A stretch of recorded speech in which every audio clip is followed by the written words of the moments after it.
Hey, there we are. Hello, Cubs fans. Welcome in, and welcome back.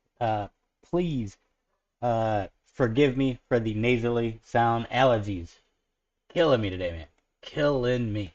But we do have a Cubs W to discuss. Another fine win for the Chicago Cubs offense. Porter Hodge gets the win in today's game. Excellent offensive fight today, if I do say so. The Cubs offense just continuing to find ways to plate runs. Another game of a little bit of everything. Dansby Swanson with a long ball. They took their walks. They played a lot of station to station, some base running, double steals. The Cubs offense did it all today, my friends. And yeah, we will start off with the pitching, as always.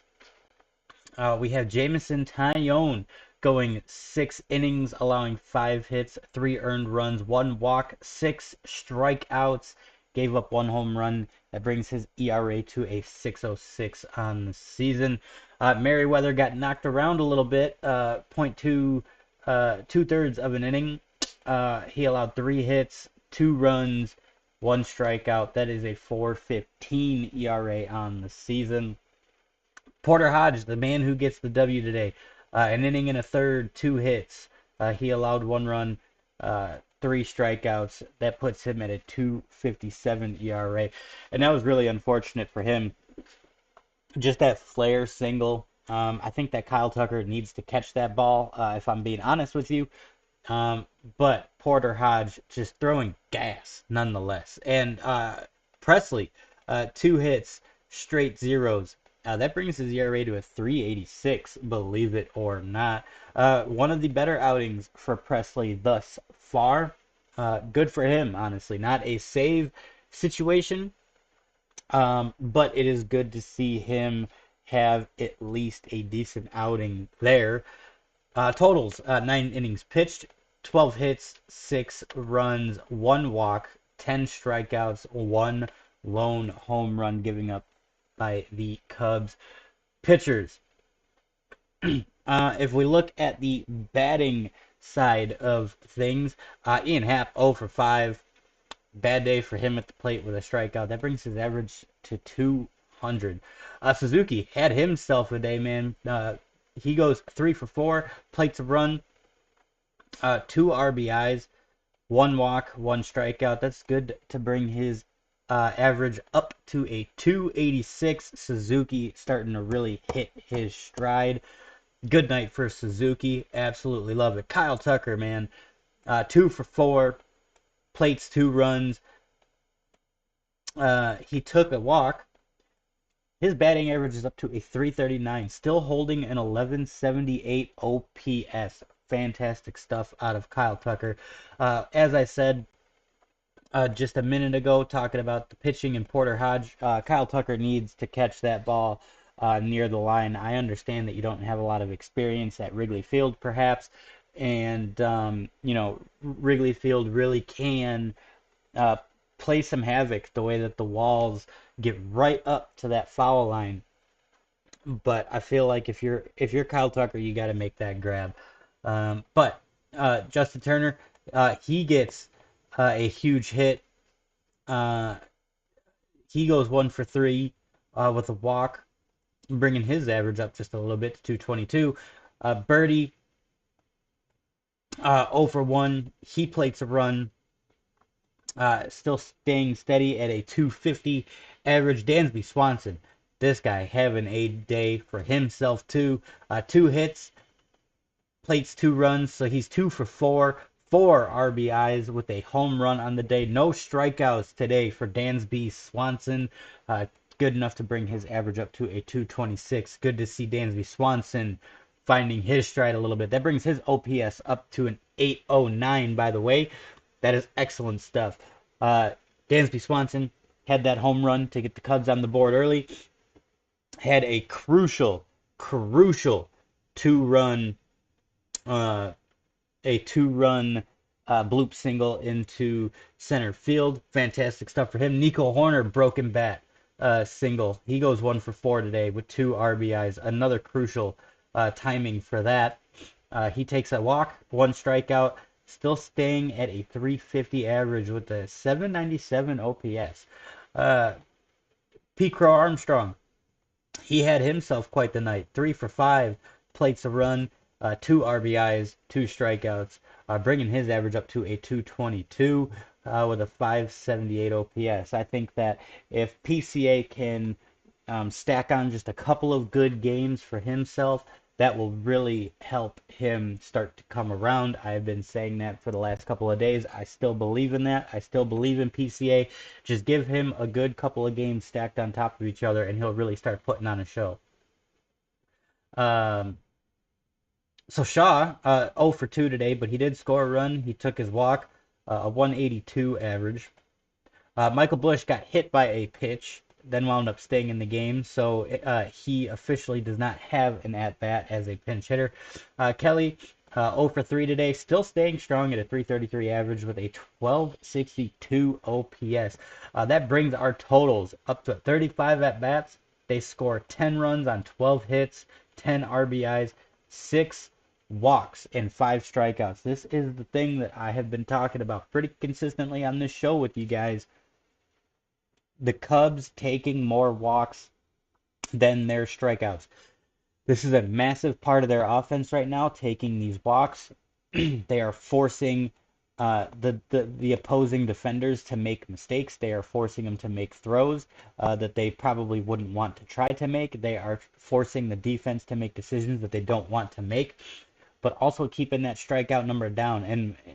And for the most part, keeping that strikeout number down with runners in scoring position with 2 outs on the board.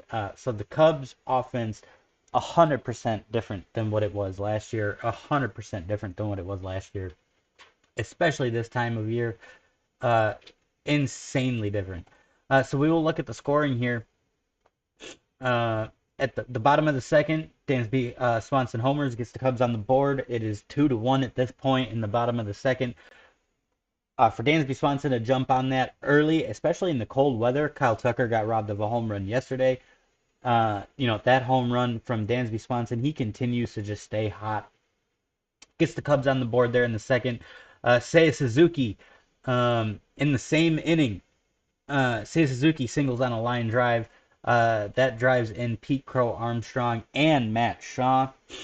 Seiya Suzuki, again, really just coming around. I'm really liking Suzuki and Tucker back to back in the order. It doesn't matter if it's Suzuki Tucker or Tucker Suzuki. I've mentioned this many times. I think I like it better, Suzuki Tucker, just because you really put you really put the opposing pitchers in a tough spot. And now with Dansby Swanson being hot, this will really put pitchers in a pickle because if Suzuki's getting on, you don't want to intentionally walk Tucker to get Dansby Swanson up to the plate. So, I mean, that 2, 3, 4 in the order is just playing insanely good right now on offense and on defense as well. Um, in the top of the third, Langford homered, so that tied the game. In the bottom of the fifth, Dansby Swanson is out on a sacrifice fly. Seiya Suzuki scores. That puts the Cubs back in the lead. Just after that, Nico Horner singles on a broken bat line drive. Kyle Tucker and Justin Turner score, so that puts the Cubs up 6-3. And then in the seventh, this is where the bullpen got hit just a little bit. Travarius triples on a line drive to Ian Happ. That was a ball that got stuck to the wall, so that brings Texas up to 4. Marcus Semien grounded out on a double play, and then Travarius scored, so that brought him up to 5. And then Josh Young triples in the top of the 8th, again to that ball that I believe that Kyle Tucker 100% should have grabbed. But nonetheless, I mean, that ties the game. And then the offense, the title of today's live and the video when it uploads, the offense just fights, and fights some more because Dansby Swanson singles in the top of the 8th. Ian Happ and Kyle Tucker score, and I also got to say it was extremely. Kyle Tucker was waiting, or Ian Happ was waiting to see if that ball was going to get caught to tag up if it did. And well, actually, let me back up. In the top of the eighth there, Ian Happ gets on base on what looked like a routine fly ball, and I'm not sure who the outfielder was, but he just whiffed on the ball. Like he was right underneath it. He jumps up for it. The ball just goes right behind his glove. So that was really crazy. But then, yeah. So as I'm saying here, Dansby Swanson singles on a sharp line drive to Garcia. Ian Happ scored. Kyle Tucker scored. This is what I'm saying. So Ian Happ is waiting to tag up as a just in case that ball gets caught there. Kyle Tucker did not waste any time. He was running. He was right behind Ian Happ as they were coming across the plate. That was really heads up base running by Kyle Tucker. So I definitely forgive him for the drop ball at this point because getting 2 runs instead of 1 there extremely crucial because we knew that Presley was going to be coming up in the ninth. So getting all the runs you could would be insanely crucial. And then with everybody in the crowd chanting PCA, he singles on a line drive to Kevin PR, and John Birdie and Dansby Swanson score. That puts the Cubs up 10-6. Again, just well-rounded Chicago Cubs offense. I love what I'm seeing. You know, if you're continuing to take these walks, you're getting more walks than strikeouts. You're doing everything right. I mean, you got stolen bases everywhere. You're getting double steals off. You know, there was when Dansby Swanson comes across the score in the ninth when PCA gets pinched in between first and second. You know, this is what I was talking about by forcing defenders to do something that they wouldn't normally do. The pitcher comes and cuts that throw off, and that would have been an extremely close play at the plate with Dansby Swanson. Instead, the pitcher cuts it off and goes after PCA, who's in the middle of first and second. So, you know, this is just the Cubs base running just wreaking havoc on opposing defenses. And honestly, you really got to love to see that. You really do. And then to wrap it up, in the ninth, again, Presley, the leadoff man gets on. I don't really know if I blame that necessarily on Presley. You know, it's just it's cold. Everybody on the opposing defense was making mistakes all game long. The ball just takes a weird deflect off of uh, Michael Bush's glove. So I don't really know if I would really call that his fault. On the very next play, Dansby Swanson makes a spectacular defensive throw to get the lead runner at second. Just shortly after that, they wind up picking off the runner. Or I'm sorry, didn't pick him off. They caught him stealing second. You know, Dansby Swanson. I don't know if he was out initially on the slide or if he was actually called out when his foot just came off the base for just a split second. So I wish that they would tell after replay why a call is either confirmed or overturned. That would be a kind of a nice addition there for the replay system. But even then, uh, just, fantastic defensive work. I mean, all the way around. Outside of you know, a slow. I don't really know if it's really even John Birdie's fault there. In the eighth inning or in the seventh inning, when the when Texas tied it back up at 6 apiece. John Birdie threw this ball really kind of slow, or maybe yeah, was it when Porterhouse was in? Yeah, it was. So, or I'm sorry, in the eighth inning, not the seventh. John Birdie threw a ball to first that the runner beat out. I don't know if it's just because the ball was a slow roller, or maybe John Birdie just didn't put everything he had into the throw. Um, but when your defense shows up like that in the ninth inning to help Ryan Presley in a couple of hits that I don't necessarily think are Presley's fault, that also really helps. Again, when you go get that lead runner and then you catch them stealing, that's fantastic work. And then Presley promptly finishes out the game, so he puts up his first zero in the ninth inning, which again I like that. I I'm not saying that I have a whole ton of faith in Ryan Presley at this point in the season, um, but when you're up four and he can put a zero up on the board. Maybe that's a confidence builder for him. Maybe that helps. And like I said, he also dropped his ERA. So, I mean, his ERA is not great for a closer, but it's also not the worst in the league by far. So, he's also got that going for him. But, ladies and gentlemen, the Cubs improved to 9-5 on the season. And we will take a look at tomorrow's game. We have Shota Imanaga 2-0 with an 0.98 ERA, 10 strikeouts. The man who is just indestructible at home for the Chicago Cubs going up tomorrow against Maley, who is 1-0 with a 1.35 ERA, 8 strikeouts. And looking up at these matchups, yeah, so I'm assuming Amaya is going to go at catcher tomorrow. He does not have any matchups against Melee. So this is something that I'm gonna start doing from now on, just to give the next game preview a little bit of substance instead of just a quick 30-second gloss over. We'll look at the matchups when they are available on MLB's website. They typically are right after the game. Uh, so I'm assuming that Amaya will go tomorrow. He doesn't have anything against Melee, so I don't expect anything there. Birdie only has 2 at bats against him, no hits. So Bush and PCA have nothing against him. Hap, 23 8 at bats. He has a 1 home run and an 0.87 average. So hopefully the Cubs' cold Chicago weather will kind of help Ian Happ a little bit tomorrow. But things do look a little bit better if you look down this matchup list a little bit. And 8 at bats. Nico Horner has 4 hits, batting 500 against them with an 1125 OPS. So I'm assuming that a lot of those are doubles and triples. Carson Kelly in 5 at bats. Looks like he's got 2 hits. He's sitting at 200. Suzuki has 2 at bats. He has an RBI, but it shows as a 0 average, so that must be a sac fly of some sort.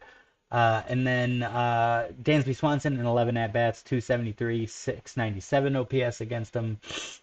Kyle Tucker in 2 at bats shows a 0 average, but a 333 OPS, so that must have been like a really long, deep fly out.